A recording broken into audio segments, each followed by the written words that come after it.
I always write stuff that's like a little bit beyond like what I can play. And then I like just practice enough to where I can do it.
Welcome to the Dreams of Conscious podcast.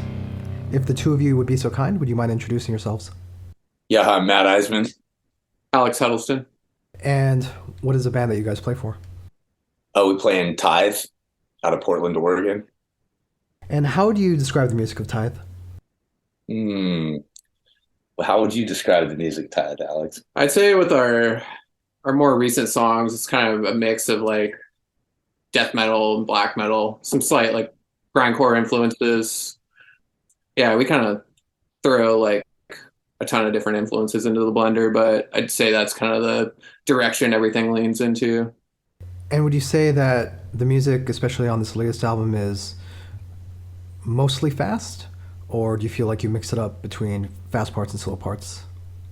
I'd say it's mostly fast. We have some breakdowns, and definitely do some slower, more hypnotic stuff, which I really love doing, like just kind of creating hypnotic riffs. But in general, it's pretty fast and a tad hyperactive. So would the two of you mind telling me how Tithe got together and what your intentions were at the time? Well, I started Tithe with the drummer, Kevin Swartz. We had played in some other bands in the Bay Area, and it was happenstance that we both moved up to the Northwest at the same time. And the last band we were doing was a grind band, or somewhat grind, I guess, called Infinite Waste. And I just really wanted to kind of streamline what we were doing and not have it like so spazzy. And so I started writing riffs to try and make my hyperactivity like more attainable to people and more listenable. Yeah, and that was kind of the original goal with the band, was just to like make something that was like all hooks. Like I really try and write like each riff to be a hook and have like that thing in it that's like, you're like, oh, there's where it like cycles back around, And yeah, that was pretty much like the beginnings of Tithe. And Alex, how did you get involved? I met Matt at a show here in Portland at the Twilight, and my friend Michael introduced me to him, and yeah, we just started jamming. And yeah, they were looking for a bass player at the time, so that's how we met. Matt, you mentioned coming more from a grindcore background and having this this more spazzy style. When did you start incorporating the more black metal kind of riffs that you use on Tithe? We kind of started doing that on this last album, or, the one that's being released on February 17th, Inverse Rapture. It's kind of a funny story, I guess, or I don't know if it's funny. But anyways, I was out with my friends camping, doing dispersed camping, and we were all like really high on acid and just listening to metal. We didn't have like neighbors camping, so we weren't like bugging people's kids and stuff. So we were able to like just hang out all night till the sun came up. And we were just listening to a lot of black metal and death metal all night, pretty much metal for most of the night. And I just kind of, during my trip, I had this like epiphany, I guess, that I just wanted to kind of write darker sounding riffs and just take the stuff that I loved about black metal and death metal and try and incorporate it more into our newer stuff that we put on the latest album. Was it a little bit of a transition to adopt that playing style, that riff writing style? Yeah, I mean, it's always been something I've messed around with a little bit, but I just spent more time with it, It's like the only way I can describe, like, it's just working with it and becoming more familiar with like kind of what to do with it. You mentioned taking acid. I'm curious what role hallucinogenics and psychedelics play in your writing process and how you come up with material. Well, they don't really. I don't write when I'm high on acid. It's a lot of times I honestly, sometimes it's fun to like grab a guitar or something, but I generally enjoy listening to pieces that are already put together and just kind of like, absorbing them. But psychedelics definitely, have been important in my life as far as, my life experiences and like self-reflection. And yeah, I mean, the closest thing that like I could say that I'm not really a religious person, but the closest thing to a religious experience that for me is like listening to metal and, taking psychedelics. It's a special thing. Music in general on psychedelics is a real neat experience, but there's something about metal that just really like strikes a chord, it's great. And is that something that carries over into the lyrics for Tithe? Would you describe Tithe as either being psychedelic or having a psychotropic aspect to their music? On our last album, Penance, I was exploring those themes a little bit more, but part of like my whole like revelation that I had was I didn't really want to incorporate that into Inverse Rapture.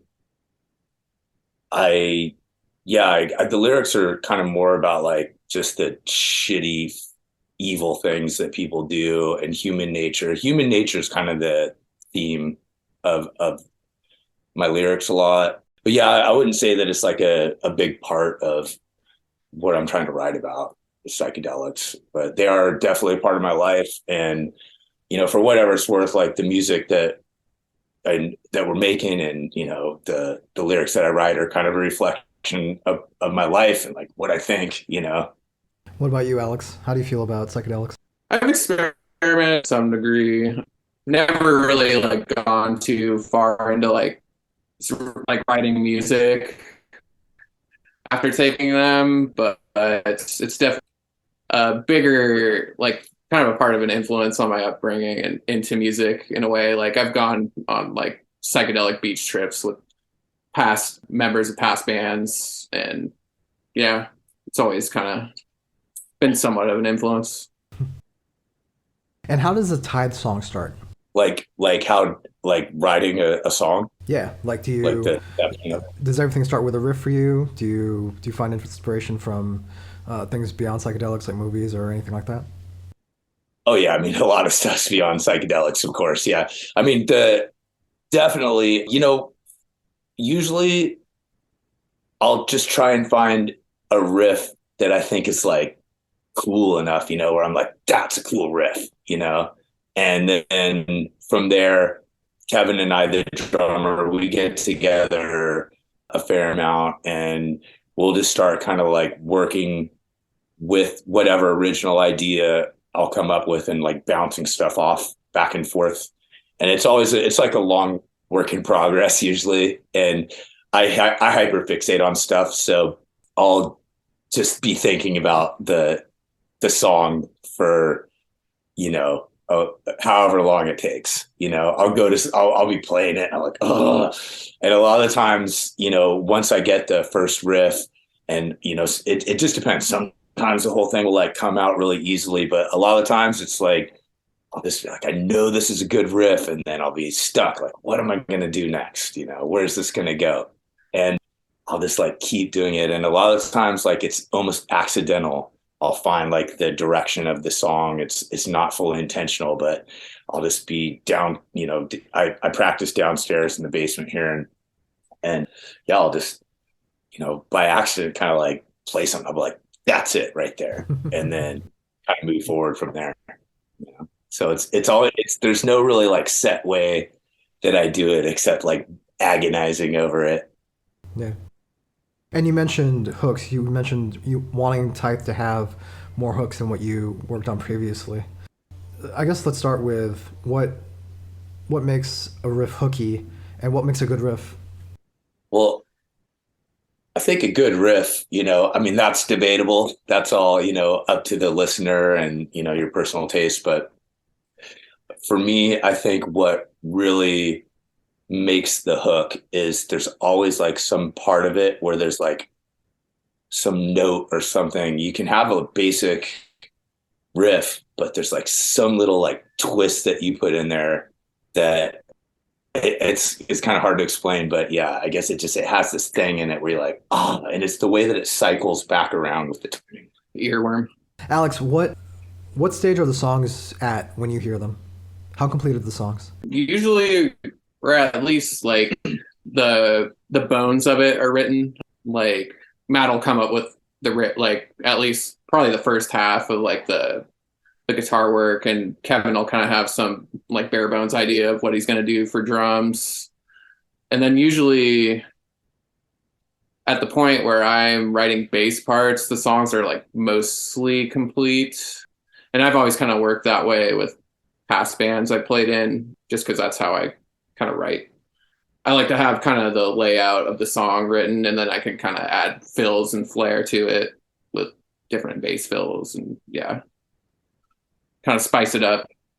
Yeah, Alex definitely adds his flavor though. It's great, like I really appreciate the way that Alex approaches the bass, because he plays like a bass player, and thinks of, where things that a bass player thinks about, compared to like say a guitar player that's playing bass. It's usually a lot different approach. Can you expand on that? Because I think some people don't, the different styles of bass playing. There's like a classical bass style, and in metal you hear a lot of like, the bass is rhythm guitar, or the bass doubling up a lot of what the guitars do, which isn't necessarily the role of the bass in other forms of music. I've always kind of took like the Alex Webster approach, where he says like 90% of the time you're kind of following the guitar rhythm, and then you have like 10% to kind of let your flair out and add like either do like a lead or a more like Philly kind of rhythmic part.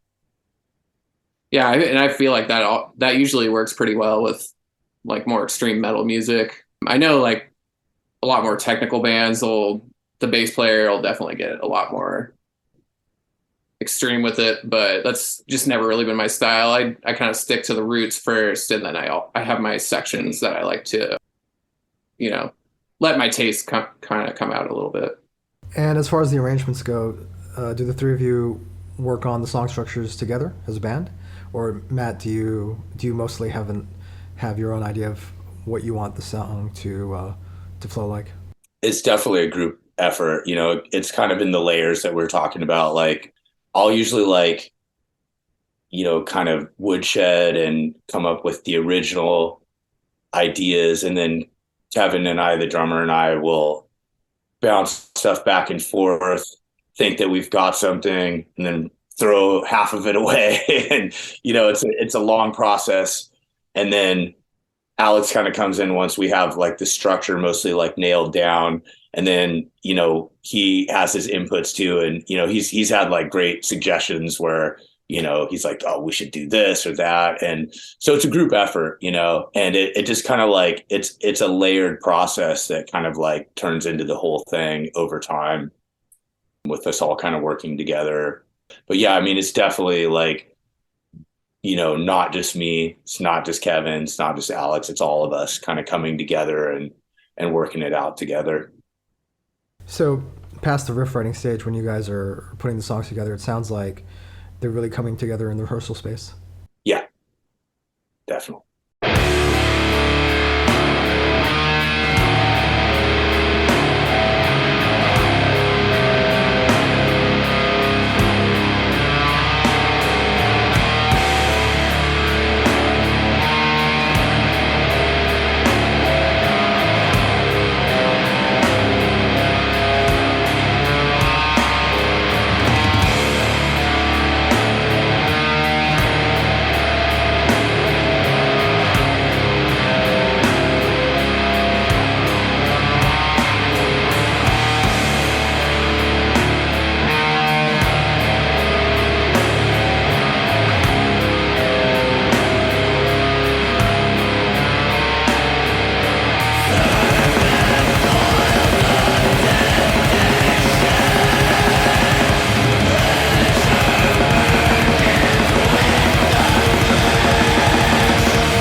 The second Tithe album is called Inverse Rapture, and it will be coming out through Profound Lore Records on February 17th of this year.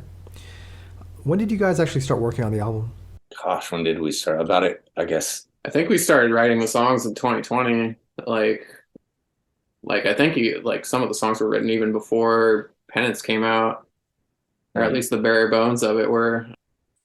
Yeah, it seemed like we had like half of it written, and then like we wrote the other half. Kind of like we set a recording date with our bud Fester who recorded us, and at a certain point we're like, we got to write a bunch more songs, and just kind of like, you know, really like focused on it, which is always good to put the fire into the pot, you know, and start cooking, I guess. But yeah, it's been a process. I mean, we're kind of always writing with the band. I mean, we have a bunch of new songs written, you know, for the next album, whenever that's going to come out. I'm assuming probably in a couple of years or from now. But yeah, we're always working on stuff. And, you know, that's the one of the, you know, things about putting out music. It takes so long. You know, we recorded the album like over a year ago. And so we, you know, are working on new stuff, but, you know, which I would love to share that with everybody, but that's going to be, you know, down the road. But we'll consistently be working on stuff. At the point that we have our third album coming out, we'll probably have a bunch of stuff written for a fourth album too. It's kind of nonstop. You mentioned wanting to incorporate more black metal style riffs.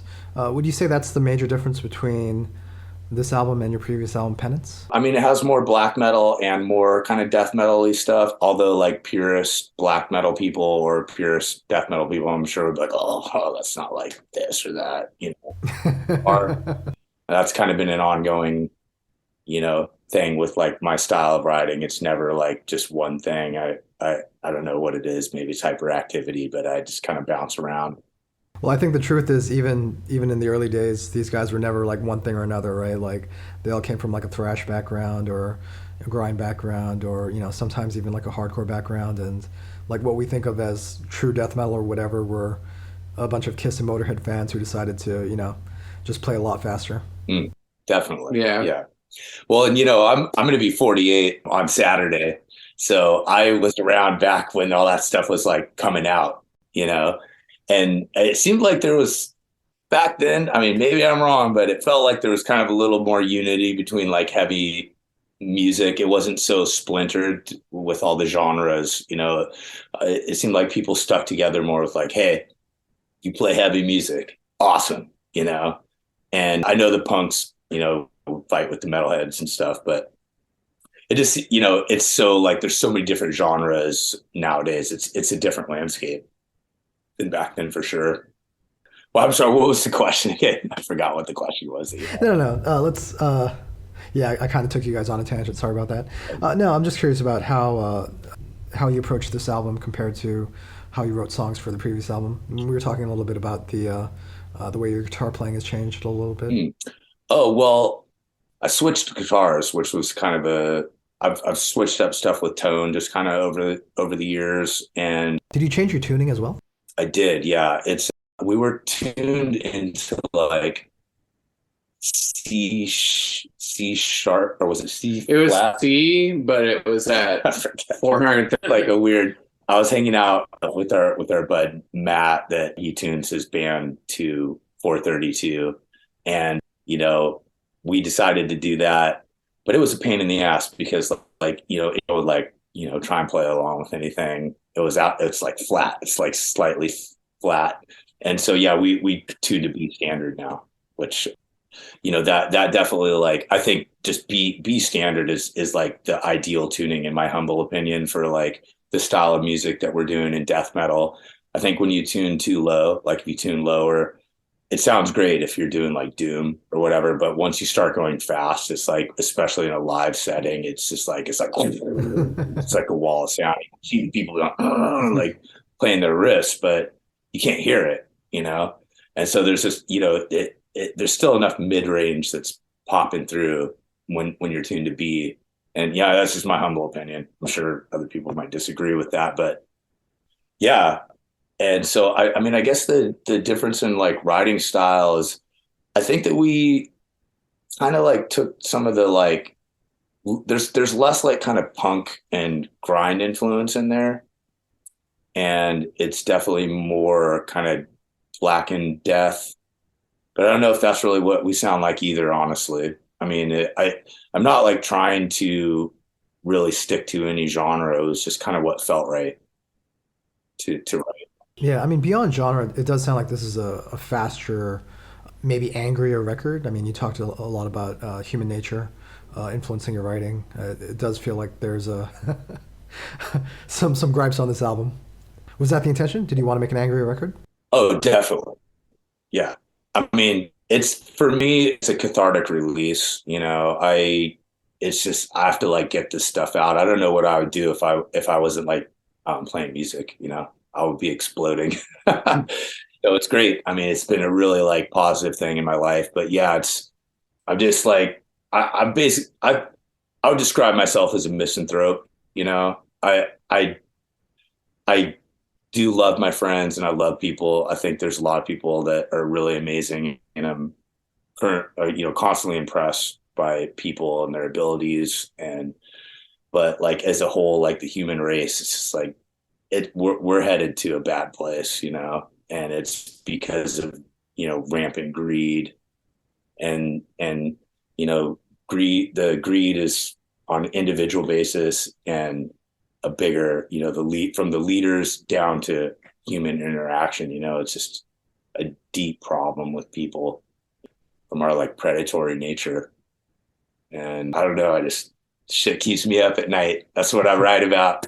I mean, is there an overarching theme to the album, or would you say it's just more of like these things that keep you up at night that you wanted to get off your chest? I mean, I wasn't really like writing the album with the theme in mind, but like the theme of all of the songs basically is like the evil, fucked up things that people are capable of, from a personal level to a bigger level, from someone betraying you on a personal level to genocides and whatever it might be, like technology, the advances in technology that could be used for good.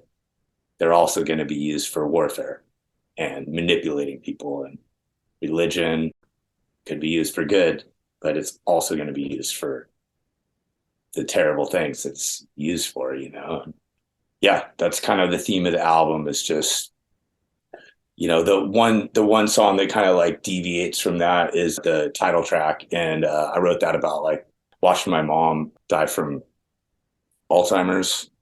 But that's like the only song, I guess, that's not really about those other things I was just talking about. My condolences. Thanks. You mentioned Fester, the guy who recorded this album. Tell me about Fester. Fester rules. We love Fester. And you've been working with him since your first release, right? Yes. Yep. Yeah. Yeah. He just, out of all the stuff I've recorded in my life, I love the way that Fester records our music, and he's really easy to work with. And he's an amazing musician himself. And yeah, he just does a great job. I really like working with Fester, and he's the man for sure. He definitely knows the sounds we're going for, and knows how to dial in our tones just right and get the drum sound right. And yeah, it's always super easy working with him. It just feels comfortable. What's the name of his studio? Is it Caravan? We've recorded in Caravan before, and the last time we recorded in a couple different places. This last album that we did, what was the name of that place? Do you remember? I remember. I can't think of it off the top of my head, but we actually recorded all the guitars and vocals in his bedroom, and That's awesome. Yeah.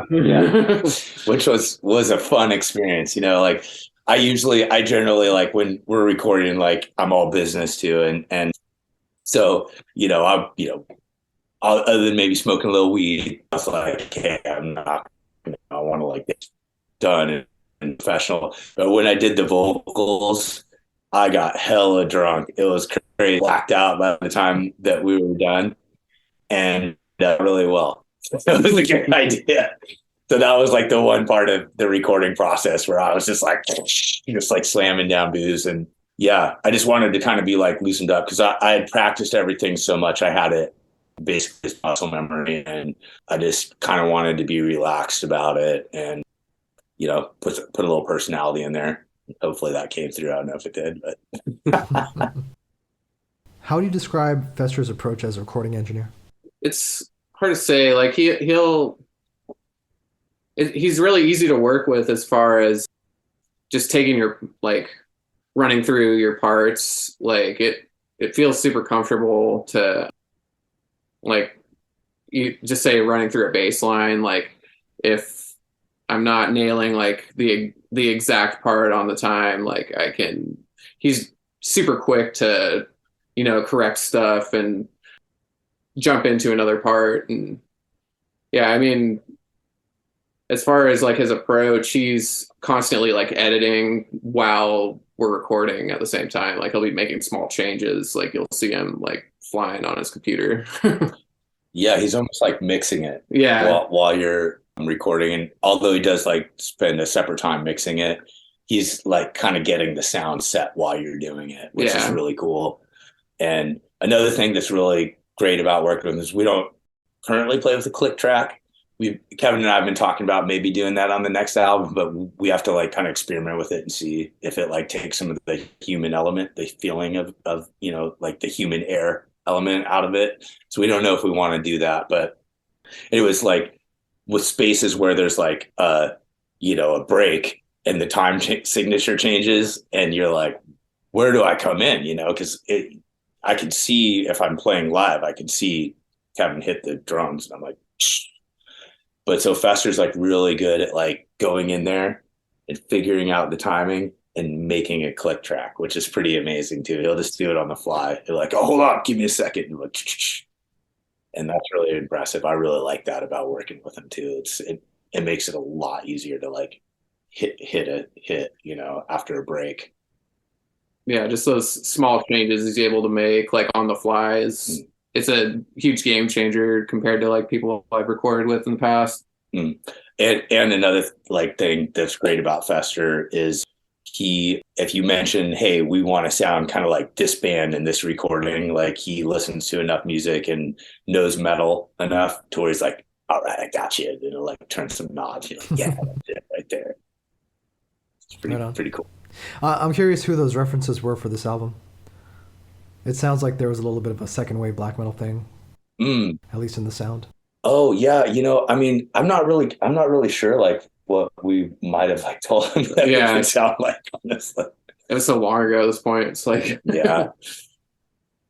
I mean, we definitely like a more natural sound to our recordings. Like we don't want like a ton of compression. I kind of like the openness, like where you can kind of each instrument has its own room to breathe, And that's important as a 3-piece, right? Yeah, exactly.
Do you want to say anything about the gentleman who mastered the album?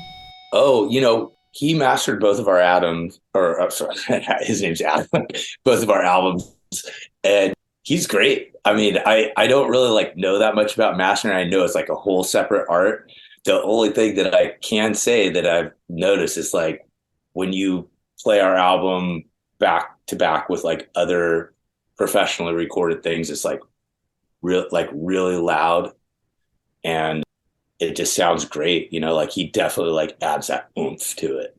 I wish I knew him more. I'd love to like talk him up more because I'm sure he's a great guy, but it's always just been like, a internet conversation of like, hey, can you do this? Like, yeah, buddy. And like, thank you. Thank you.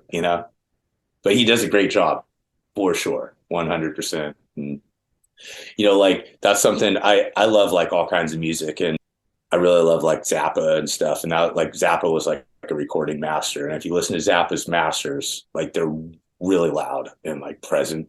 And I feel like Adam, not to compare him to that or whatever, but like that's something I notice about Adam is that like his masters are very loud and present, and they're like really well done, from my humble perspective. Was Adam Adam Gonzalez, I should say, was he somebody that Fester knew, or was he somebody recommended by the label? Fester recommended him. Yeah. He like had to do stuff. If the bands like aren't like, being stubborn about like whatever they're doing, I think Fester recommends him. That's like who he likes to work with. I think his studio is Telegraph Studios. Never been there personally, but he's in the Portland area. So you mentioned that you guys have already started work on the third Tithe album. Do you want to give an inkling as to what people can expect from that one? It's just kind of building on what we've been doing. We've just been refining our writing process the whole way. So, I mean, I've written lyrics to one of the songs, but all the rest of them are just like song structures so far. I have like 5 songs written, and I just feel like they're just like, in my humble opinion, they're getting better. Like the guitar work and the riffs are like better, and I'm more entertained, by it. It's like essentially, music's a weird thing because it's like you're writing it to perform in front of people, and of course you want people to like it and everything, but like essentially it's like for yourself. And so I've just been trying to write stuff that entertains me and entertains all of us, and that we're stoked on. Like we want to be stoked on it. And one of the things I've like always said, like since I started doing music, I kind of got a late start like with doing bands, but it's a whole nother story. But yeah, it's just to have fun. It should be fun, and that should be the ultimate goal. Yeah, constantly challenging yourself. We're trying to like always trying to push ourselves on each of our individual instruments and like make everything kind of blend together better too. Like I think with the newer songs, we're continuing the more like aggression from Inverse Rapture and kind of building upon that, tightening everything up even more, and yeah, just becoming more of a unit. And that being said too, like definitely what Alex was saying, and I'm constantly like trying to push myself. And I know I talk with Kevin about this all the time, but like we're always writing stuff to where it's like a little bit beyond our abilities, And so I'm still, even with the newer stuff I've been writing, I'm trying to like fucking be able to play it. I always write stuff that's like a little bit beyond like what I can play. And then I like just practice enough to where I can do it.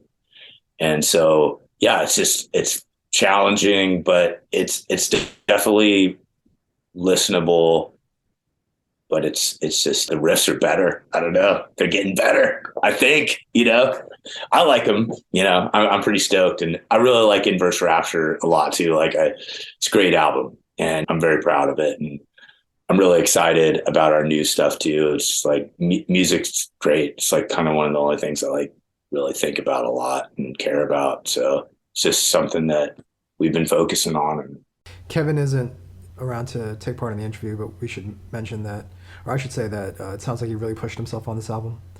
Kevin is an amazing drummer. I feel so lucky to know him. And yeah, he's I would say, is the best musician in the band. Like, he's an amazing guy. And yeah, he's just, a diligent musician and practices all the time. And I've known Kevin for over a decade, and I've seen him get better and better and better and better and better. And he's just still doing it, Yeah, Kevin rules. And I know a lot of this stuff is out of your hands as far as record companies and manufacturing plants and stuff like that. But ideally, when would you want the third Tithe album to come out? I mean, we really kind of want to do whatever is best for whoever we're working with. I mean, in my mind, I would put stuff out probably way more quickly than what would make sense to do. So we kind of trust, the people we're working with and their judgment on these kinds of things. Yeah, if we could probably be pumping stuff out every year, but yeah, that's probably not the best idea, But that's the pace that we write at, though. Like, we could do an album a year, but it's probably not a good idea, Right on. So by the time people hear this podcast, Inverse Rapture will be out through Profound Lore Records.